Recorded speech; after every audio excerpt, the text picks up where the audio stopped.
네, 실장님 우리 박수로 서시면서 토론을 해보겠습니다.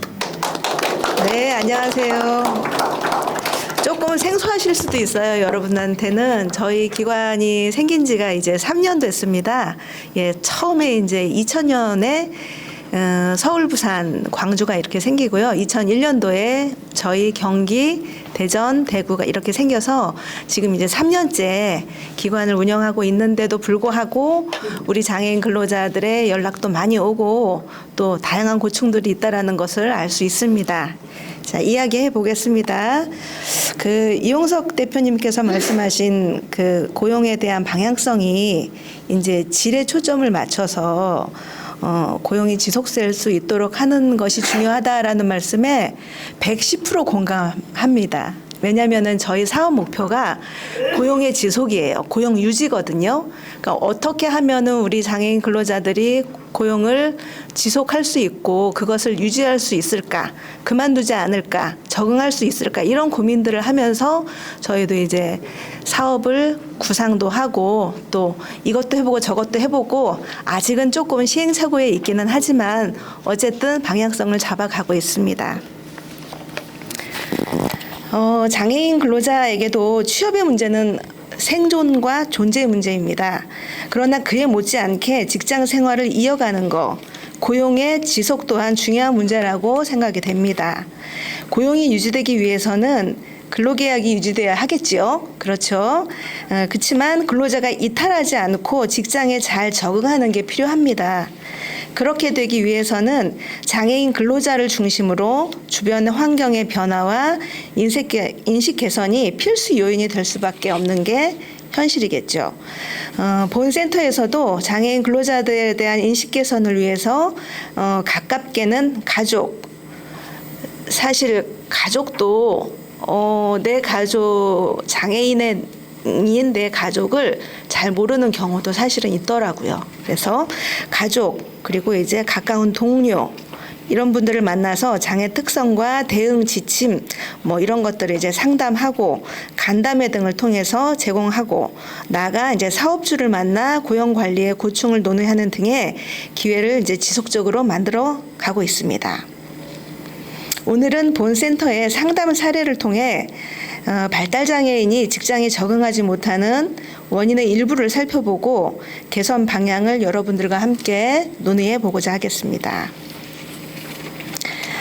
표를 하나 그래프를 보시면은요, 본센터를 찾는 근로자들의 장애 유형입니다.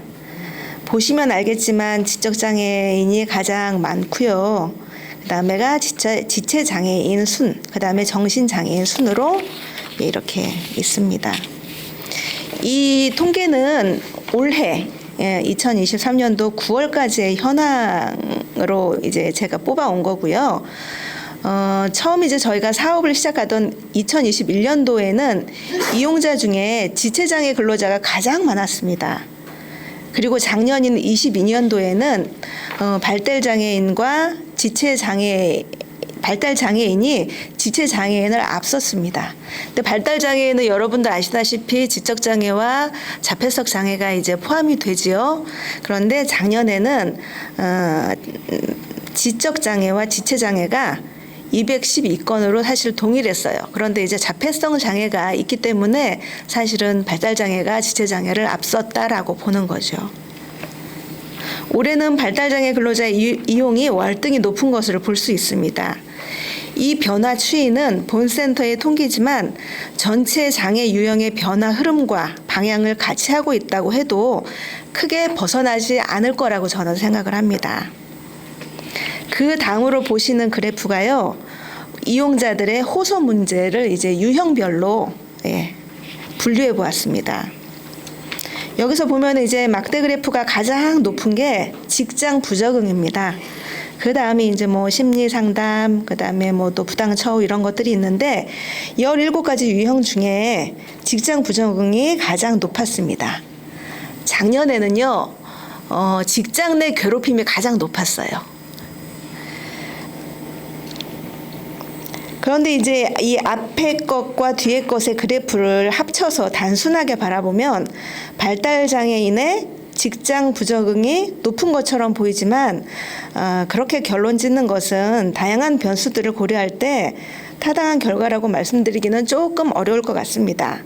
그럼에도 불구하고 본 센터에서 발달장애인 안에서 직장 부적응과 관련된 고충은 40%를 차지했습니다. 그러면 이제 직장 생활 적응에 어려움이 어떤 고충들이 있는지 저희가 하는 사업 중에 하나가 찾아가는 고충 상담이에요. 그래서 사업체를 직접 저희가 찾아가서 그 사업체의 사업주와 이제 연대를 해서 우리 회사 안에서 어려움이 있는 그리고 뭔가 좀 불편함이 있는 그런 분들을 모아서 이제 저희가 이제 상담을 해드리고 이거를 뭐 주마다 갈 수도 있고요. 또 어떤 사업체는 뭐 격주마다 갈 수도 있고 이거는 이제 사업체와 저희가 어떻게 이제 논의를 하느냐에 따라서 조금씩 다르긴 합니다. 그런 그 고충 상담 사업을 통해서 만난 사례들을 제가 좀 소개를 해드리겠습니다. 첫 번째 사례는 경기 북부 특수학교에서 행정보조 업무를 맡은 자폐성 장애 근로자 박 씨 이야기입니다. 박 씨는 현재 근무하는 학교 출신의 졸업생입니다. 졸업을 하고 같은 학교에서 5년 이상 근무하고 있습니다. 박 씨의 호소 문제는 다른 학교로 배치 전환을 원하고 있습니다. 근무한 지 수년이 지났건만 자신을 아직도 학생처럼 대하는 선생님들, 어찌 보면 이제 동료죠. 선생님들에 대한 거부감을 드러냈습니다. 두 번째 사례는요, 초등학교 급식실 보조로 근무하는 김 씨의 이야기입니다. 김 씨는 지적 욕구가 높아서 이분도 역시 자폐성 장애예요. 지적 욕구가 높아서 인간 심리와 관련된 것들을 읽고 보기를 좋아합니다. 조용하고 혼자 있기를 즐기는 김 씨가 빠르게 돌아가는 급식실에서 순발력을 요하는 활동적인 일을 하는 것은 무척 고된 일일 것입니다. 지적 욕구와 문장력, 저한테 한번 이제 제가 상담을 갔더니 손글씨로 편지를 넉 장이나 써서 그 우리 연애할 때 쓰던 예쁜 그 꽃편지지 있잖아요. 거기에다가 넣어가지고 주더라고요. 내용은 그런 것이 아니었지만 어쨌든 그런 욕구가 아주 예쁜 그런 욕구가 있는 친구죠. 도서관 사서 보조로 일하기를 원하지만 규정에 어긋난다고 합니다. 이 씨의 이야기도 비슷합니다. 여주에서 고등학교 사서 보조로 일하고 있지만 출신 학교인 근무지를 떠나 다른 학교에서 일하고 싶어 합니다. 자신이 발달장애인이고 졸업생이라는 걸 재학생들이 알게 될까봐 내심 걱정을 하고 있습니다. 남양주의 병설 유치원에서 근무하는 지적장애 근로자 전 씨는 그림 그리기나 꾸미기에 재능이 있다고 합니다. 저희 이제 위촉 상담사께서 파견을 가서 미술 치료를 했는데요. 너무너무 이제 그런 미술 쪽에 이렇게 좀 재능이 탁월하다라는 이야기를 하시더라고요.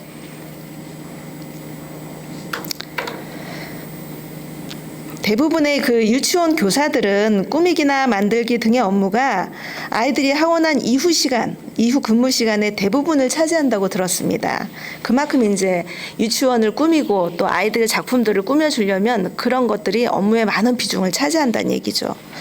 그러나 전 씨는 자신이 잘하고 좋아하는 일이지만 청소, 원생 도우미 역할이 그 본인의 업무이기 때문에 할 수가 없었습니다. 최근 전 씨는 교육청 무기계약직을 포기하고 정말 안타까웠어요. 이때 다른 회사에 입사 지원을 했습니다. 발달장애 근로자 중에 학교 근로자의 경우 학생에게 학생에서 근로자로 신분이 전환되는 시기에 근로자의 정체성을 확립할 수 있도록 돕는 아직은 저희도 잘 모르겠어요. 하지만 분명 어떤 과정은 꼭 필요하다라는 걸 느끼게 됩니다. 특히 학교 근로자의 경우 12년 동안 학교를 다녔는데 그 학교가 어느 날 직장이 되어버리는 학생에서 근로자로의 대전환을 표면적으로는 이해할지 몰라도 심리 정서적으로는 그 변화를 받아들이기란 쉽지 않을 뿐만 아니라 시간이 필요합니다. 발달 장애의 특성상 더욱 그러하겠죠. 학생에서 근로자가 된 후 초기에 발생할 수 있는 적응의 문제들과 근로자로서의 정체성을 상기할 수 있도록 전하는 과정에서 스위치 역할을 하는 교육이라도 좋고요. 코칭, 훈련, 기타 어떠한 형태로든지 어떤 과정은 제공되기를 기대해 봅니다. 직장 적응과 관련된 제언 한 가지를 더 말씀드리겠습니다. 비장애인들도 자신의 흥미와 적성을 정확하게 파악하여 알고 있기란 쉽지 않습니다. 발달 장애인의 특성을 고려해 볼 때 적성에 맞춰 일자리를 선택하거나 제공하거나 하는 것도 쉬운 일은 아니라고 생각을 합니다. 혹여 능력이나 운이 좋아서 정규직이 되어도 처음 받는 업무가 변경되거나 전환되기는 어려운 것이 현실이라고 합니다. 그래서 위와 같은 사례들이 생겨 오래 일할 수 있는 기회를 포기하거나 그만두는 그런 상황이 되기도 합니다. 발달 장애인들에게 현재 주어진 업무에서 일정한 기간마다 업무 적성을 재탐색하고 그 결과에 맞춰 배치 전환의 가능성이 열리기를 기대해 봅니다. 물론 근로장애인의 적성에 맞는 업무가 현 직장에 없을 수도 있어요. 그리고 사실 비장애인에게도 적용하기 어려운 개별성을 장애인을 위해 염두에 두는 것이 현실적으로 불가능한 일일 수도 있겠습니다. 게다가 원하는 새로운 업무를 해내지 못할 수도 있죠. 특히 발달 장애인의 경우는 업무가 사실 메인 업무를 지원하는 서브 업무의 비율이 높은 것도 사실이잖아요. 그래서 이 외에 복잡한 조건들 속에서도 자신이 잘하고 좋아하는 일을 한다면 출근하는 길이 조금은 즐겁지 않을까 생각해 봅니다. 이는 장애인 근로자들의 삶의 질과도 연결되는 부분이죠. 삶의 질은 사실 오늘 우리 센터장이 모셨지만 삶의 질은 인권과 직결이 됩니다. 실제로 제가 만난 발달장애 근로자들의 상당수는 자신의 업무에 무료함을 느끼고 직장에서 자신의 존재에 대한 무가치함을 느끼는 경우가 많았습니다. 이런 고충을 호소하는 소수라도 일정한 기간마다 혹은 취업 5년 이내에 한두 번만이라도 자신의 적성과 현재 수행 중인 업무를 맞춰보는 기회가 주어지기를 기대합니다. 앞으로 장애 인구는 발달장애와 정신장애가 대부분을 차지할 거라 예측합니다. 작년 저희 센터 통계를 말씀드리면은요, 전체 저희 센터 이용자들을 말씀드리는 거예요. 전체 지체장애 이용자의 50대 이상이 20%였어요. 그런데 전체 이용자 중에 발달 장애인의 80% 이상이 20대예요. 이거는 뭐냐면은 앞으로 우리 그 장애 인구의 그 현실을 말해준다라고 볼 수 있을 것 같아요. 본 기관 안에서도 이제 저희가 이건 이제 장애인식의 개선 말씀입니다. 청각 장애인에게 지적 장애인의 특성을 이야기하고요. 왜냐면은 저희가 이제 문화행사나 이런 것들 할 때 모든 장애인 근로자들을 모시고 함께 하기 때문에 이런 것들을 안내하고 설명해 주는 게 굉장히 필요하더라고요. 지체장애인에게 자폐성 장애인의 특성을 안내합니다. 비장애인들이 자신의 성격과 기질, 행동 패턴 등의 특성을 이해하고 개별성을 말하는 것처럼 발달 장애인들도 그 안에서 각자의 적성과 능력의 정도를 구분하는 개별성은 존중되기를 바랍니다. 확산된 장애인 인식 개선 운동을 통해 현장에서 비장애인들이 장애인이 또 다른 장애인을 위해서 장애 유형별 특성을 이해하고 도움을 주고받는 것처럼 발달 장애인 안에서 장애의 정도에 따라 수행할 수 있는 업무의 난이도를 구분하고 성격과 적성에 따라 보직이 주어지면 참 좋겠다는 생각을 합니다. 이상은 제가 현장에서 경험한 내용을 바탕으로 제언을 드리는 거고요. 대부분이 학교 내 발달장애인이 그 대상임을 말씀드리겠습니다. 해마다 고충을 호소해오는 장애인 근로자들도 증가하고 있습니다. 저희 센터는 고용 유지를 사업 목표로 근로자들을 만나 부당함에 대한 권리를 지킬 수 있도록 도움을 주는 그 과정 안에서 장애인에 대한 인식 개선 필요성은 불가분의 관계임을 경험합니다. 인식 개선이 전제되어야 상대를 설득하고 권리도 지킬 수 있었습니다. 오늘 우리가 이제 논하는 이 방향에 따라서 근로자들과의 관계에서만 해법을 찾는 것에서 벗어나 사업주가 장애인 근로자에 대한 제도나 규칙을 공식화할 수 있도록 지원하고 장애인 근로자를 더 깊이 이해하는 가교 역할을 제공하는 등 사업주와의 연대도 저희가 준비하고 있습니다. 그 사업주 FGI를 통해서 지금 연구를 하나 하고 있거든요. 연말이면 아마 결과가 나올 겁니다.